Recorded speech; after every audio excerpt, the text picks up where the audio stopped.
Saya ingin para hadirin hadirat berhenti atau memahami perkataan Nabi di sini. Kata Nabi, fa inna dhanna akdzabul hadis. Sungguhnya persangkaan merupakan perkataan yang paling dusta.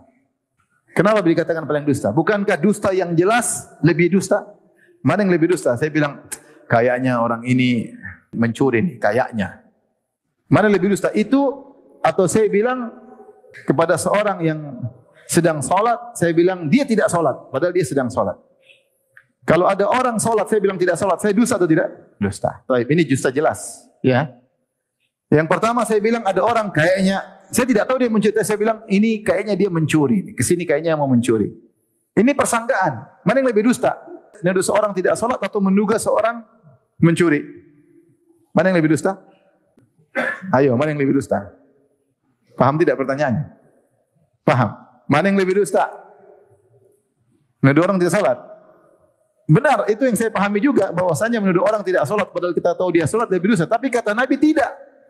Kata Nabi persangkaan buruk itu lebih dusta. Kok bisa persangkaan buruk lebih dusta? Kata para ulama, karena kalau kau dusta, kau sudah tahu itu dusta. Tapi kalau kau prasangka itu salah tapi kau sangka benar, lebih parah ini.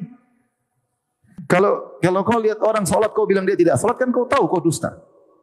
Tapi ini, kau tidak tahu dia mencuri, kau tahu dia tuduh dia mencuri dan kau menyangka persangkaanmu apa?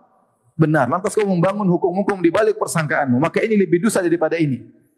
Karena kau benar-benar tertipu. Kau menyangka kedustaanmu itu benar. Kalau ini kau sudah tahu benar-benar dusta. Maka sinilah bahayanya suudzon. Karena suudzon itu suatu yang tidak jelas.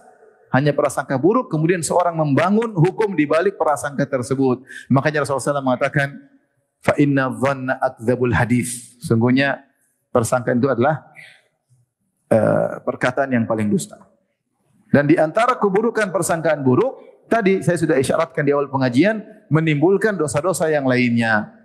Karena seorang berprasangka buruk, lihat, dia tahassus. Cari-cari. Dan ini tidak boleh. Ya man amana bilisanihi walam yu'min biqalbihi. Wahai orang-orang yang hanya lisannya beriman, hatinya tidak.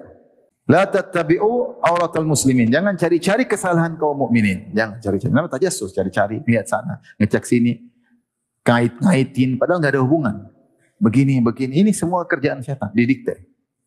Ini dibangun dari prasangka. Kemudian tahassus, kemudian tajassus. Tahassus tadi mencari kesalahan orang dengan mendengar. Tajassus mencari kesalahan dengan melihat-lihat.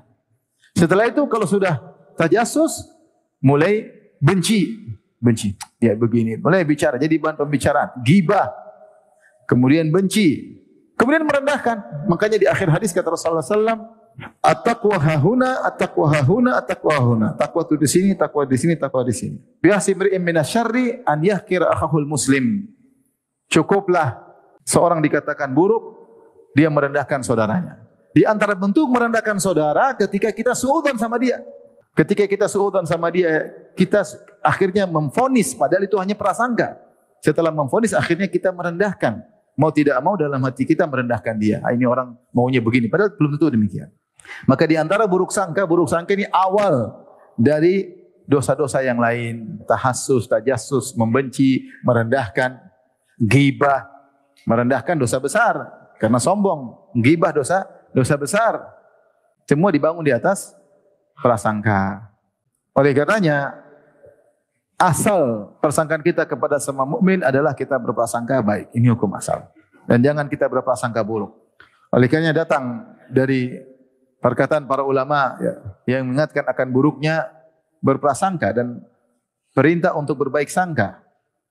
Seperti perkataan Umar bin Khattab radhiyallahu anhu yang diriwayatkan disebut oleh Ibnu Katsir dalam tafsirnya, la tadhunanna bi kalimatin kharajat min akhika su'an wa anta tajidu laha minal khairi mahmala. Kata Umar bin Khattab, janganlah engkau membawa perkataan saudaramu pada makna yang buruk, padahal kau masih bisa tafsirkan kepada makna yang baik.